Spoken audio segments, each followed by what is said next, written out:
नमस्कार दोस्तों, welcome you all to read only. देखिए फ्रेंड्स, इस वीडियो में हम जो हाल ही में पेपर हुआ है 3 जनवरी 2021 को टेट यानी हरियाणा टेट का, उनमें जो साइकोलॉजी के क्वेश्चन पूछे गए थे, जो रीड के अकॉर्डिंग है, रीड के सिलेबस के अकॉर्डिंग, उन क्वेश्चंस को हम देखेंगे और आप भी देखिएगा कि आपकी तैयारी किस प्रकार की है। देखिए, अब आप अधिक से अधिक उन क्वेश्चनों को ही सॉल्व करें जो कि एग्जामों में पूछे जा रहे हैं। जो इंपॉर्टेंट क्वेश्चन वाली सीरीजें होती है, अब आप अगर उन्हें ना देखें तो भी चलेगा, लेकिन जो जिस प्रकार के क्वेश्चन एग्जाम में आते हैं उस प्रकार की वीडियोस आप अधिक देखें। यूट्यूब पर भी आप ध्यान रखें कि अधिक वीडियो ना देखें, वही देखें जो ऑथेंटिक हो और जो एग्जामों से संबंधित हैं। जैसे कि हरियाणा टेट का है, सी टेट के एग्जाम के जो पेपर हैं, उनके आप अधिक से अधिक क्वेश्चन देखेंगे तो आप बेनिफिशियल जोन में रहेंगे। तो चलिए देखते हैं, हम 30 क्वेश्चन पूछे गए थे, उनमें से जो हम रीड के सिलेबस के अकॉर्डिंग उनको देखेंगे। देखिए, मनोविज्ञान का जो बेसिक है वो रीड के सिलेबस में है नहीं, तो ये प्रश्न हमारे काम का है नहीं। संरचनावाद के प्रवर्तक कौन थे? तो देखिए, वैसे तो विलियम वुंट इनको माना जाता है संरचनावाद का प्रवर्तक। देखिए, जो सेकंड क्वेश्चन है ये हमारे सिलेबस के अकॉर्डिंग है। कैटल संस्कृति मुक्त बुद्धि परीक्षण की मापनी एक किसके लिए बनाई गई थी? 8 से 12 वर्ष के मानसिक दोष वाले व्यक्तियों के लिए, 4 से 8 वर्ष के मानसिक दोष वाले व्यक्तियों के लिए, या फिर 12 से 15 वर्ष के मानसिक दोष वाले व्यक्तियों के लिए, या फिर 2 से 4 वर्ष के मानसिक दोष वाले व्यक्तियों के लिए। तो देखिए, इसका जो करेक्ट आंसर है ये है ऑप्शन नंबर सेकेंड। जो कैटल संस्कृति मुक्त बुद्धि परीक्षण की जो मापनी नंबर फर्स्ट है, ये बनाई गई है 4 से लगाकर 8 वर्ष के मानसिक दोष वाले व्यक्तियों के लिए। तो ये आप ध्यान रखिएगा। आगे यहाँ पर देखते हैं। देखिए, गंभीर मानसिक मंदता वाले बालकों की बुद्धि लब्धि क्या होती है? 50 से 60, 36 से 51, 20 से 35, या फिर 20 से नीचे। देखिए, जो गंभीर मानसिक मंदता वाले बालक होते हैं उनकी बुद्धि लब्धि होती है 20 से लगाकर 35 के मध्य। तो आप ये देखिएगा, जितनी भी बुद्धि लब्धि होती है, जिनकी जो कैटेगरीज होती है, कौन प्रतिभाशाली माता है, सृजनात्मकता बालक के अंतर्गत कितनी बुद्धि लब्धि आती है, जितने भी है ये आपको कंटिन्यूसली ध्यान रखना है। यहाँ से क्वेश्चन बनते हैं एग्जाम में। यहाँ पर आप देखिए चौथा क्वेश्चन, बालक के शरीर में होने वाले लैंगिक परिवर्तन विकास की कौन सी अवस्था में दिखाई देना प्रारंभ हो जाते हैं? पूर्व बाल्यावस्था, पश्च किशोर अवस्था, वयस्कावस्था, या फिर वयसंधि काल।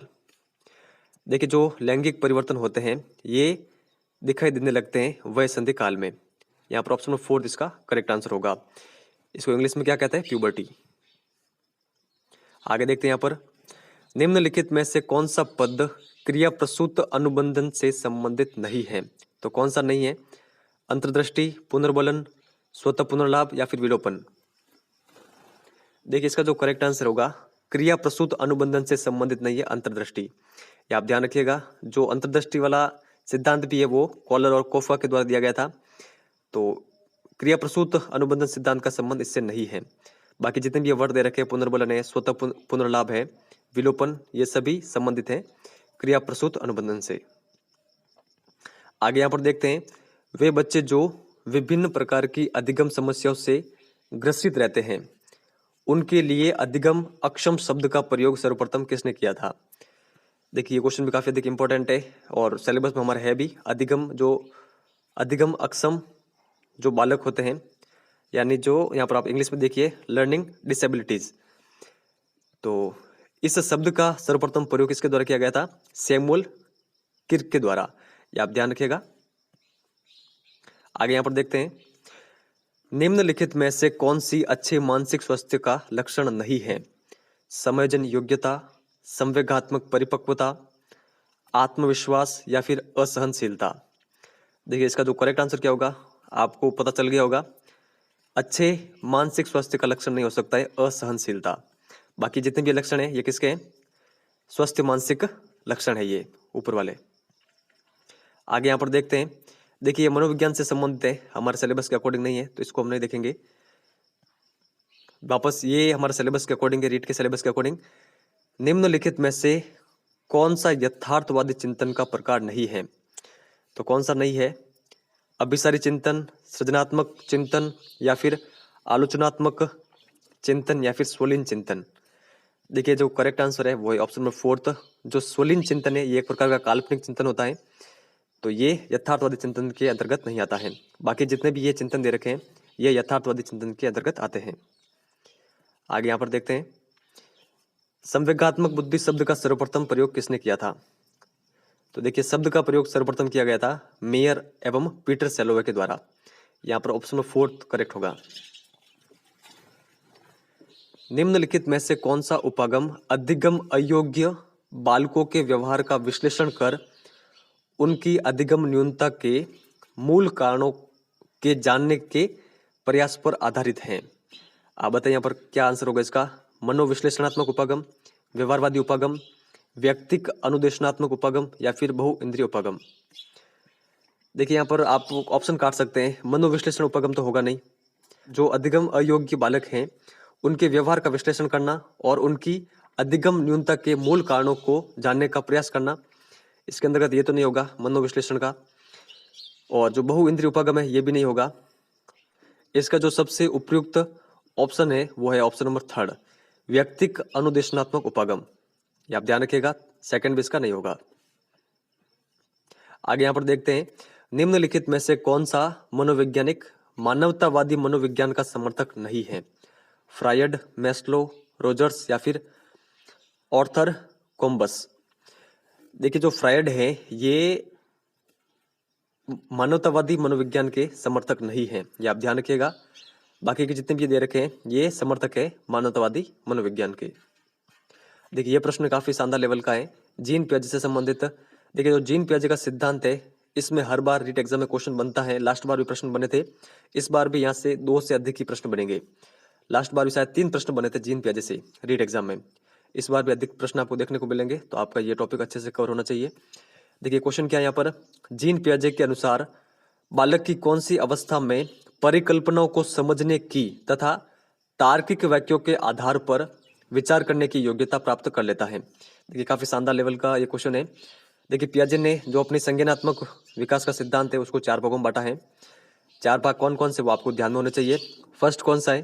फर्स्ट है देखिए संवेदी पेशीय अवस्था, सेकंड है पूर्व सक्रियात्मक अवस्था, थर्ड कौन सा है? थर्ड है मूर्त सक्रियात्मक अवस्था और फोर्थ है अमूर्त सक्रियात्मक अवस्था, जिसे हम औपचारिक सक्रियात्मक अवस्था भी कह सकते हैं। तो देखिए इसका जो करेक्ट आंसर क्या होगा, देखिए बालक में तार्किक चिंतन और परिकल्पनाओं को समझने की जो क्षमता होती है वो विकसित हो जाती है चौथी स्टेज में, यानी 11 से लेकर 15 वर्ष की आयु में, जो औपचारिक सक्रियात्मक अवस्था है उसमें। तो ये आप ध्यान रखिएगा। आगे यहाँ पर देखते हैं, निम्नलिखित में से कौन सा जन्मजात अभिप्रेरक का उदाहरण है? देखिए पुरस्कार होगा नहीं, दंड भी होगा नहीं और प्रोत्साहन भी होगा नहीं, तो इसका सही आंसर है भूख। यहाँ पर आप देखिए ये जो क्वेश्चन है ये मनोविज्ञान से संबंधित है, तो ये रीट के सिलेबस में नहीं दे रखा है। देखिए ये क्वेश्चन क्या कह रहा है कि कौन सा व्यक्तित्व का प्रकार क्रेचमर द्वारा नहीं दिया गया था? सुडोलकाय, कलात्मक, लंबकाय या फिर गोलाकाय। देखिए करेक्ट आंसर क्या होगा, जो कलात्मक है ये क्रेचमर के द्वारा नहीं दिया गया था। तो ये किसके द्वारा दिया गया था? देखिए स्प्रेगर के द्वारा ये दिया गया था। बाकी जितने भी ये दे रखे हैं ये सभी दिए गए थे क्रेचमर के द्वारा। तो जो व्यक्तित्व के जो जितने भी प्रकार है, जिन जिन भी मनोवैज्ञानिकों ने प्रकार बताए हैं वो आपको कंटेस्टली याद रखने हैं। निम्नलिखित में से कौन सा अधिगम अक्षम बालकों का लक्षण नहीं है? प्रत्यक्षीकरण प्रभाविता, सांवेगिक अस्थिरता, अव्यवस्थित अवधान या फिर आवेगिता। देखिए इसका जो करेक्ट आंसर होगा वो होगा ऑप्शन नंबर फर्स्ट, प्रत्यक्षीकरण प्रभाविता। ये लक्षण नहीं है अधिगम अक्षम बालकों का। बाकी देखिए जो सांवेगिक अस्थिरता है, अव्यवस्थित अवधान, आवेगिता, ये सभी लक्षण होते हैं अधिगम अक्षम बालकों के। लुप्त अधिगम संप्रत्यय को सर्वप्रथम किसने परिचित कराया? इसको इंग्लिश में क्या कहते हैं ये भी आप ध्यान रखिएगा, लेटेंट लर्निंग, लुप्त अधिगम को। देखिए करेक्ट आंसर होगा option number third, Edward Chase Tolman ने। आगे यहां पर देखते हैं, निम्नलिखित में से कौन सा तत्व अभिप्रेरणा चक्र से संबंधित नहीं है? तो कौन सा नहीं है? आवश्यकता, अंतर्नुद, प्रोत्साहन या फिर संवेग। आपको इसका आंसर लग गया होगा पता इसका। देखिए जो संवेग है ये अभिप्रेरणा चक्र का से संबंधित नहीं है। तो अभिप्रेरणा से संबंधित कौन कौन सी आवश्यकता है, अंतर्नोद, प्रोत्साहन, ये सभी, तो ये आप ध्यान रखिएगा। निम्नलिखित में से कौन सा रचनात्मकता की प्रक्रिया के लिए सही तार्किक क्रम है, तो कौन सा है? देखिए यहाँ पर आप इंग्लिश का जो ये स्पेलिंग्स दे रखी है इनका भी सहायता ले सकते हैं। देखिए जो सबसे पहले आएगा वो आएगा प्रिपरेशन, प्रिपरेशन यानी तैयारी। उसके बाद में आएगा परिपाक, परिपाक को इंग्लिश में क्या कहते हैं, इंक्यूबेशन। और फिर आएगा अंतर्दृष्टि, इंसाइट, और सबसे लास्ट में आएगा सत्यापन यानी वेरिफिकेशन। तो ये क्रम आपको जरूर ध्यान रखना है, तैयारी, परिपाक, अंतर्दृष्टि और सत्यापन।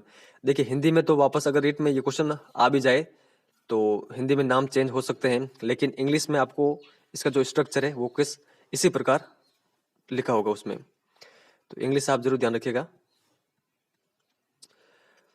परिश्रम, प्रियता बनाम हीनता अवस्था के लिए एरिक्सन ने कौन सा आयु समूह बताया है?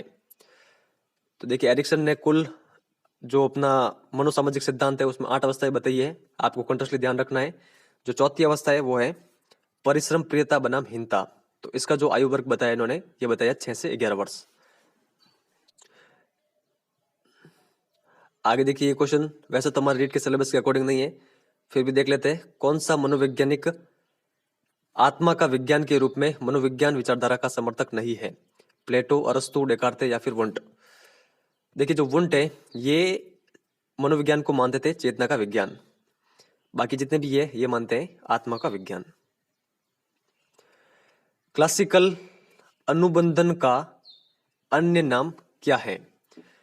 देखिए करेक्ट आंसर क्या होगा, क्लासिकल अनुबंधन का अन्य नाम है एस प्रकार का अनुबंधन, ये आप जरूर ध्यान रखिएगा। भय का संवेग किस मूल प्रवृत्ति से जुड़ा हुआ है?